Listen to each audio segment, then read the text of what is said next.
Hi అండి. ఇప్పుడు నేను మాఘపురాణంలోని 24వ అధ్యాయాన్ని పారాయణ చేస్తానండి. మీరు శ్రవణం చేయండి. శ్రీమన్నారాయణ అనుగ్రహము తులసి మహత్యము.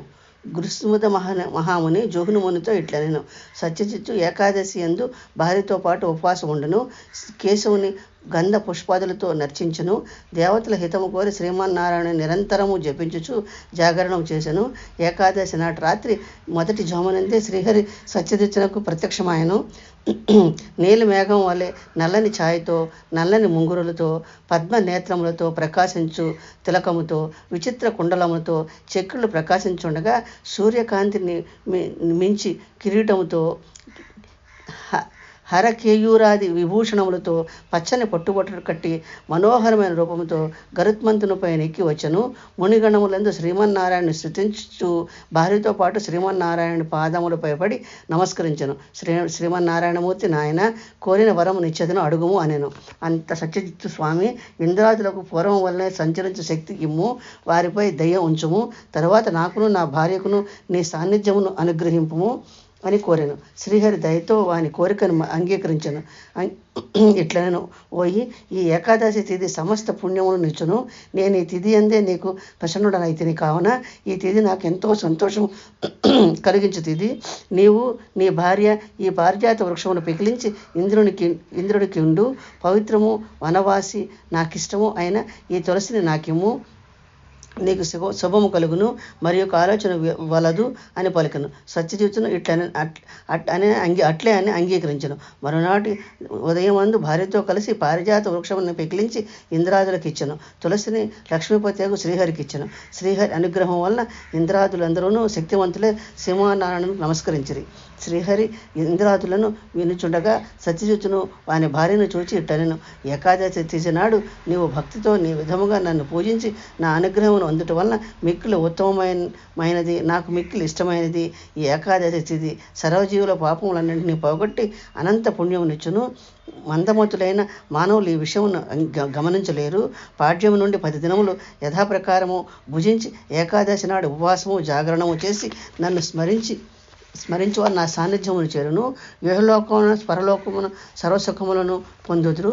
నాకు సంతోషమునిచ్చు ఈ తిథి ఉత్తమ సంభావన నిచ్చి వేల కొలది అశ్వమేధము చేసిన పుణ్యమును ఇచ్చును. ధర్మవేత్తలకు మునులకును ఈ తిథి మిక్కిలి పుణ్యప్రదమని అందురు. 12వ రోజున దేవతలకు మరల శక్తి పుష్టి కలిగించుచే ద్వాదశి తిథిని ప్రాణదాయిని విష్ణుప్రియమని అందురు. అజ్ఞానంచే ఏకాదశి యందు భుజించిన వారు మహాపాపమును పొందుదురు. దశమి నాటి రాత్రి భోజనము మాని, ఏకాదశి నాడు 2 పూట్ల భోజనము మాని, ద్వాదశి నాడు మధ్యాహ్నం ఒక మారు భుజించి రాత్రి భుజింపకుండా ఉండిన చాతుర్భుజ వర్జితమైన ఏకాదశి ఉపవాసమని అందురు. ఈ ప్రకారము చేసిన ఉపవాసము సంపూర్ణ పుణ్యఫలమునిచ్చును.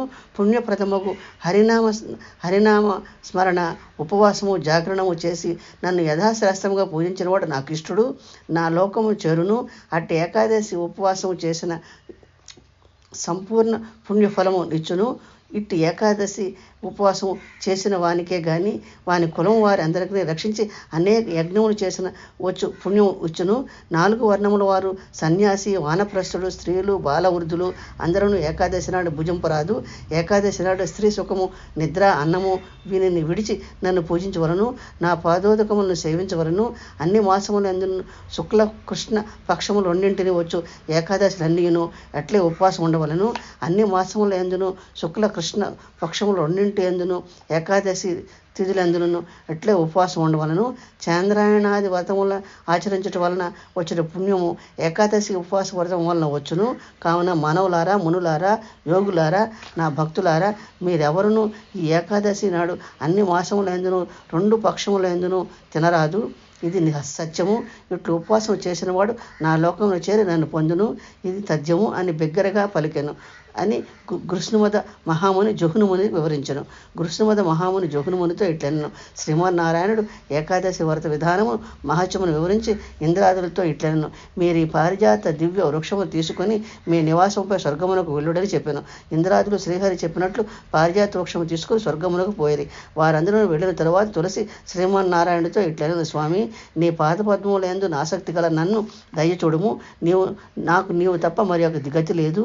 నేను నీ పాద పాద సాన్నిధ్యమునందునే కోరుకొందును అని పలికిన తులసి మాటలకు విని శ్రీహరి భూమి యందు అమృతం వలన పుట్టిన తులసి, నీవు నాకు ఇష్టురాలవు, నా వద్దకు రమ్ము, నేను నిన్ను నా హృదయమును ధరింతును, సందేహం వలదు, నీవు పవిత్రాలువు, పవిత్రతను కలిగించుదానవు, పాపనాశిని తులసి దళముతో కలిగి ఉన్న నిన్ను చూచిన వారు గంగా స్నానం చేసిన వారి వల్లే పవిత్రులగుదురు. నీ దళములతో నన్ను పూజించువారు పునర్జన్మనందుదురు. అమృతం ఉంటూ పుట్టిన తులసి, నీ దళమును మాలగా చేసి నా కంఠమును సమర్పించిన వారు అంతులేనంత అనంతకాలం నా లోకము నుండి నాలో ఐక్యం నొందుదురు. నిన్ను తమ ఇండ్ల ఎందు గాని తోట ఎందు గాని పెంచువారికి ఏ పాపమును అంటవు. ప్రాతకాలం నిద్ర లేవగానే నిన్ను చూచి నమస్కరించిన వాడు ఆ ధరమును సర్వసుఖములో పొందును. నీకు నమస్కరించవలెను. తులసి, నీ దళములతో నీటిని తన శరీరంపై జల్లుకున్నవాడు అపవిత్రుడైనను పవిత్రుడగును.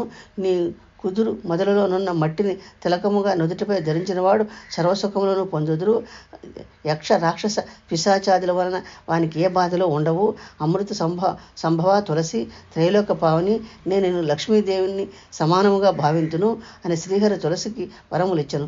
తులసి దళములను, కాండములను, శాఖలను అన్నిటినీ శుభప్రదములైన మృదువైన తన చేతులతో తాకెను. చక్రధారి స్పర్శ వలన తులసి మరింత కాంతి పవిత్రతను పొందెను.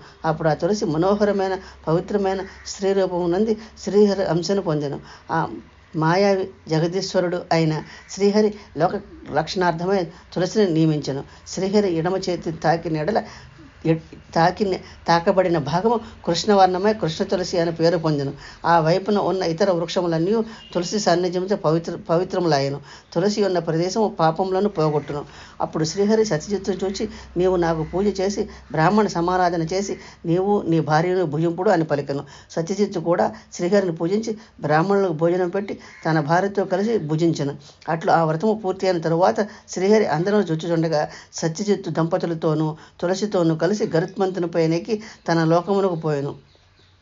నాయన జోహ్నుముని, ఇది ఏకాదశి వృత్తాంతము. ఏకాదశి తిథి అశ్వమేధ సహస్ర ఫలము నిచ్చునని స్పష్టమైనది కదా. అన్ని ఏకాదశులందును మాఘమాసమందలి ఏకాదశి మరింత శుభప్రదము. ఆనాడు ఉపవాసం ఉండి శ్రీహరిని పూజించి జాగరణ మంత్రానుష్ఠానము స్మరణము చేసిన వారికి శ్రీహరి ప్రీతిపాత్రులే సాయుధ్యమును పొందుదురు. ఏకాదశి ఉపవాసము ద్వాదశి నాడు పారాయణ ముఖ్యము. ఆనాడు బ్రాహ్మణులకు భోజనం పెట్టి యథాశక్తిగా గోదానము, భూదానము, వస్త్రదానము, సువర్ణదానము, సాలగ్రామ శిలాదానము మున్నగువన్నీ ఉత్తముడైన బ్రాహ్మణునకు ఇయ్యవలెను. అట్టివాడు ఇహలోకమున చక్రవర్తి తుదకు శ్రీహరి సాన్నిధ్యమును పొందును. ఇట్టి పవిత్రమైన కథను వినువారును శ్రీహరి కరుణా కటాక్షమునంది విష్ణువుని చేరును నిస్సందేహముగా చెప్పుచున్నాను అని కృష్ణుమద మహాముని జుహ్నుమునికి వివరించను. నా ఛానల్ను కూడా సపోర్ట్ చేయండి, సబ్స్క్రైబ్ చేయండి, లైక్ చేయండి, షేర్ చేయండి.